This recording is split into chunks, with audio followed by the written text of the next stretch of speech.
Hello friends, my name is Shiven Kumar. Welcome to my YouTube channel BSS classes. Friends, title में आप देख पा रहे हैं नदियों का संगम नदी सीरीज। आज से हमारे इंडियंस कुछ इंपॉर्टेंट रिवर है, उनके बारे में देखेंगे, अध्ययन करेंगे।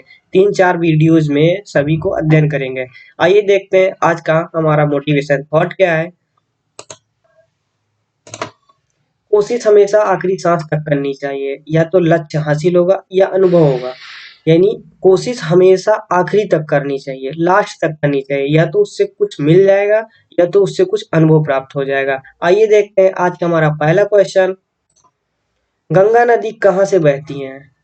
गंगा नदी कहाँ से बहती है? जवाब दीजिए। प्रयागराज, वाराणसी, उत्तराखंड, बांग्लादेश। तो इसका हमारा आंसर होगा उत्तराखंड। गंगा नदी उत्तराखंड के गंगोत्री से होकर बहती है। आइए इसके बारे में कुछ इंपॉर्टेंट फैक्ट देखते हैं। प्रमुख शहर, गंगा नदी पर बसे प्रमुख शहर हरिद्वार, कानपुर, प्रयागराज, वाराणसी, पटना और कोलकाता। और ये जाके पश्चिम बंगाल के बंगाल खाड़ी में गिर जाती हैं। इसकी लंबाई, गंगा नदी की लंबाई है 2525 किलोमीटर। इसके जहां मुहाना है बंगाल की खाड़ी, यानी बंगाल में इसका एक मुहाना है जो विश्व का सबसे बड़ा मुहाना सुंदरवन डेल्टा पश्चिम बंगाल में स्थित है। इसका उद्गम स्थल गंगोत्री हिमनद से है। उत्तराखंड का एक स्थान है गंगोत्री हिमनद, वहां से इसका उद्गम स्थल है। और इस मुहाना बंगाल की खाड़ी में बनता है, यानी बंगाल में। इसकी सहायक नदियां, वे नदियां जो गंगा में आकर बाएं से मिलती हैं: महाकाली, करनाली, कोसी, गंडक, सरयू। दाएं से मिलने वाली नदियां यमुना, सोन नदी, महानदी। गंगा की सबसे बड़ी सहायक नदी यमुना नदी को माना जाता है। आइए देखते हैं। भारत में गंगा को गंगा के नाम से जाना जाता है, बांग्लादेश में इसे पद्मा के नाम से जाना जाता है। भारत की सबसे बड़ी लंबी नदी गंगा नदी है और एकमात्र पौराणिक नदी है। इस नदी को लोग देवी देवताओं के रूप में भी जानते हैं और पूजते भी हैं। आइए देखते हैं नेक्स्ट क्वेश्चन हमारा। यमुना नदी किस नदी की सहायक नदी है? गंगा, महानदी, सरस्वती, कोसी। जवाब दीजिए। अभी आप लोग पीछे देख चुके हैं, गंगा की सबसे बड़ी सहायक नदी यमुना नदी है, यानी गंगा की सबसे बड़ी सहायक नदी यमुना नदी को माना जाता है। आइए इसके बारे में इंपॉर्टेंट फैक्ट देखते हैं। यमुना नदी पर बसे कुछ प्रमुख शहर दिल्ली हो गया, मथुरा हो गया, आगरा, इटावा, कालपी और कानपुर। दिल्ली हमारी राजधानी भी यमुना नदी पर ही बसी है। इसका उद्गम स्थल, यानी यमुना नदी का उद्गम स्थल यमुनोत्री है, जो कलिंद पर्वत से है। बंदरपुर चोटी, उत्तरकाशी, उत्तराखंड, यहाँ से ये का उद्गम स्थल है। गंगा की सबसे बड़ी सहायक नदी है, यानी गंगा की सबसे बड़ी सहायक नदी यमुना नदी है। गंगा और यमुना, गंगा यमुना का जहाँ पर संगम होता है उसे संगम के नाम से भी जाना जाता है, और वो प्रयागराज में स्थित है। यानी प्रयागराज में गंगा और यमुना का संगम होता है, यानी मिलाप होता है। इसकी सहायक नदियां कौन कौन सी है? यमुना नदी की सहायक नदी सिंध नदी है, बेतवा नदी है, केन नदी, चंबल, टोंक, शारदा, हनुमान गंगा। ये सब नदियां यमुना की सहायक नदियां हैं। ये हमारी यमुना रिवर्स है। आइए देखते हैं नेक्स्ट क्वेश्चन। नेक्स्ट क्वेश्चन है, ब्रह्मपुत्र नदी को बांग्लादेश में किस नाम से जाना जाता है? इसका जवाब दीजिए। पद्मा के नाम से, हांगो के नाम से, चंबल के नाम से, जमुना के नाम से। जवाब दीजिए इसका। इसका जवाब होगा जमुना, यानी बांग्लादेश में ब्रह्मपुत्र को जमुना के नाम से जानते हैं। आइए इसके बारे में कुछ इंपॉर्टेंट फैक्ट देखते हैं। इसकी सहायक नदियां कौन कौन सी हैं? दिबांग नदी, लोहित नदी, धनसिरी नदी, कोलंग नदी, कोमेनांग, मानस, तीस्ता नदी आदि नदियों को हम किसके नाम से जानते हैं? इसकी सहायक नदियां हैं ब्रह्मपुत्र की सहायक नदियां हैं, लेकिन 3 देशों से होकर गुजरती है। यानी ब्रह्मपुत्र नदी जो है 3 देशों से होकर गुजरती है: भारत, तिब्बत और बांग्लादेश। ये नदी सबसे 2900 किलोमीटर इसकी लंबाई, ये 3 देशों से होकर बहती है। इसका उद्गम स्थल कैलाश पर्वत है, जो कि तिब्बत में स्थित है। इसका मुहाना बंगाल की खाड़ी, यानी ये बंगाल की खाड़ी में जाकर गिरती है। इसकी लंबाई 2900 किलोमीटर है। भारत के कौन कौन से शहरों से होकर ब्रह्मपुत्र नदी गुजरती है? तो डिब्रूगढ़ है, गुवाहाटी है, तेजसपुर। इन सब शहरों से होकर ब्रह्मपुत्र नदी गुजरती है। गंगा और ब्रह्मपुत्र जहां पर मिलती है वहां से ये मेघना के नाम से जानी जाती है।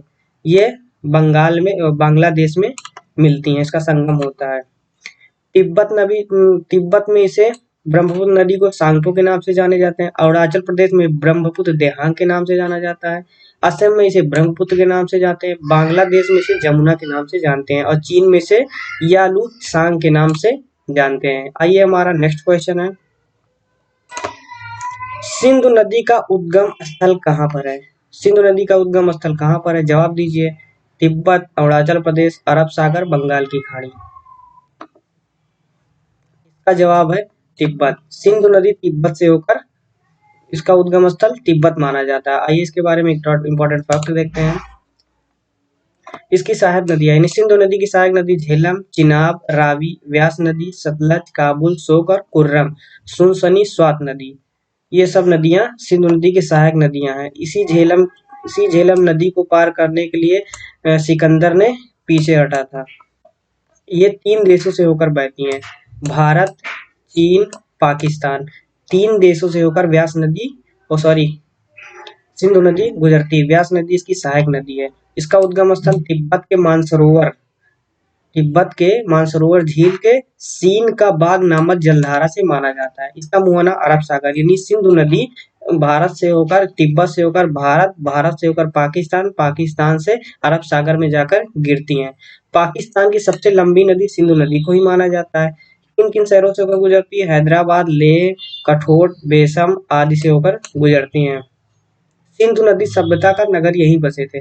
जो सिंधु घाटी प्राचीन सभ्यता था, सिंधु घाटी सभ्यता इन्हीं नदियां, इनकी सहायक नदियों के आसपास बसे थे। इसी कारण उस सभ्यता को सिंधु घाटी सभ्यता नाम भी पड़ा था। इसे ऋग्वेद में इसका वर्णन, ये सिंधु नदी का वर्णन ऋग्वेद में भी है। आइए इसका देखते हैं मैप में इसका प्लेस क्या है। ये सिंधु नदी, ये मानसरोवर, यहीं से तिब्बत, यही मानसरोवर, यहीं से होकर सिंधु नदी गुजरती है और यहाँ पाकिस्तान से अरब सागर में आकर गिरती हैं। इसकी सहायक नदियां झेलम, चिनाब, रावी, सतलुज। ये हमारा चीन है। चीन का ये तिब्बत का भाग है, ये भारत, और यहाँ से पाकिस्तान स्टार्ट होता है। यहाँ से ये पाकिस्तान का भाग है, पाकिस्तान का ये भाग है, और ये चीन का भाग है। ये भारत, यहाँ से इतनी दूर भारत है। आइए देखते हैं हमारा नेक्स्ट क्वेश्चन कौन सा है। नेक्स्ट क्वेश्चन हमारा, व्यास नदी कहाँ पर सिंधु नदी में मिलती है? व्यास नदी कहाँ पर सिंधु नदी में मिलती हैं? यानी सिंधु नदी की एक सहायक नदी व्यास नदी है, वो कहाँ पर मिलती हैं? पंजाब, हिमाचल प्रदेश, केरल, उत्तर प्रदेश। तो इसका जवाब है पंजाब। सिंधु नदी में व्यास नदी आकर पंजाब में मिल जाती है। आइए इसके बारे में इंपॉर्टेंट फैक्ट देखते हैं। व्यास नदी का पुराना नाम विपाशा के नाम से जानते हैं। ऋग्वेद में इसे विपाशा के नाम से भी जाना जाता है। सिंधु घाटी सभ्यता के समय में इसका नाम विपाशा था। इसकी लंबाई 460 किलोमीटर है। उद्गम स्थल हिमाचल प्रदेश के वृहद हिमालय से है। यानी जो व्यास नदी का जो उद्गम स्थल है वो हिमाचल प्रदेश के वृहद हिमालय जास्कर पर्वतमाला से है। ये जास्कर पर्वतमाला से निकलती है, वृहद हिमालय की जास्कर पर्वतमाला से। संगम इसका कहाँ पे होता है? पंजाब में। ये सिंधु नदी में आके पंजाब में मिल जाती है। ये भारत में रोहतांग दर्रे से पंजाब में प्रवेश करती है। यानी व्यास नदी जो भारत में प्रवेश करती है तो ये रोहतांग दर्रे से प्रवेश करती है। रामायण में इसका उल्लेख है, यानी व्यास नदी का उल्लेख रामायण में मिलता है। आइए देखते हैं मैप में। ये हमारी सिंधु नदी है, यहाँ से सिंधु नदी निकलती है।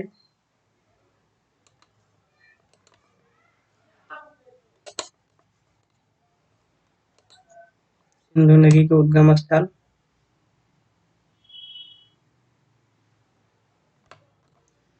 हमारी व्यास नदी है। व्यास नदी का उद्गम स्थल यहाँ से है।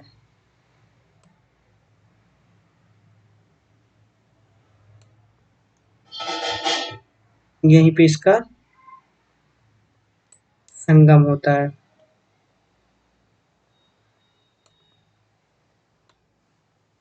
फ्रेंड्स, यहीं हमारे वीडियो का अंत होता है और मिलते हैं नेक्स्ट वीडियो में।